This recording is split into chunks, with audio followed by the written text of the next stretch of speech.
God is wanting to promote us, but many times we're doing the things that prevents that from happening.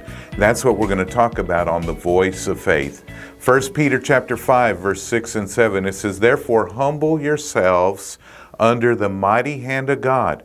Now, we discovered yesterday what humility means and what the difference between being humble and prideful means. To be prideful means to be self-centered and self-focused. To be humble means to be God-centered and others-focused. So when we're humbling ourselves before God, the Bible tells us that He will exalt us in due time. In other words, He's going to promote us. Eventually, He's going to bring promotion in our lives. He's going to make sure that we are always coming out on the top rather than on the bottom. We're going to always prevail rather than being defeated.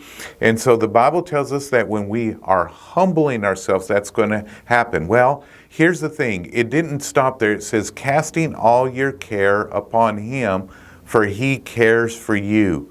So what we need to do is we need to make sure that when we're humbling ourselves, that we're trusting Him, or we could say it this way, entrusting Him with every care that we might have, every concern that we might have, every worry that we might have.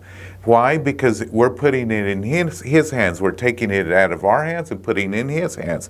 That word cast means to roll upon. It's like taking a ball and rolling it on into His hands, and you're releasing it out of yours into the hands of God. And so when we do that, we are trusting God that when we are humbling ourselves before Him, rather than trying to work it out ourselves and make it happen ourselves, we're trusting God to lead us and guide us, that He's going to instruct us, He's going to prompt us, He's going to enlighten us, He's going to show us what we need to do, and we just follow Him rather than striving and trying to make it happen ourselves. So what happens when we're doing that and trying to make it happen ourselves? Well, it's because we're being self-centered again, and we're being self-focused.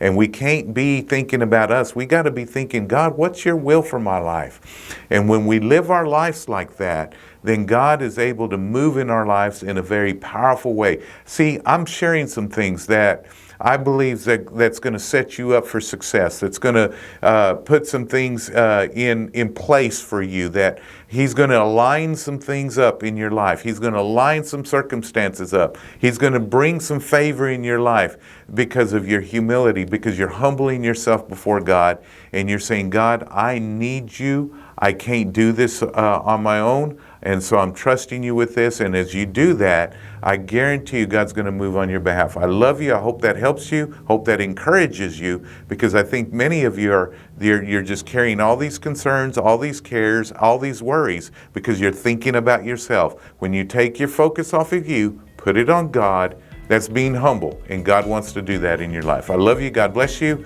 And don't forget, if you work the Word will work.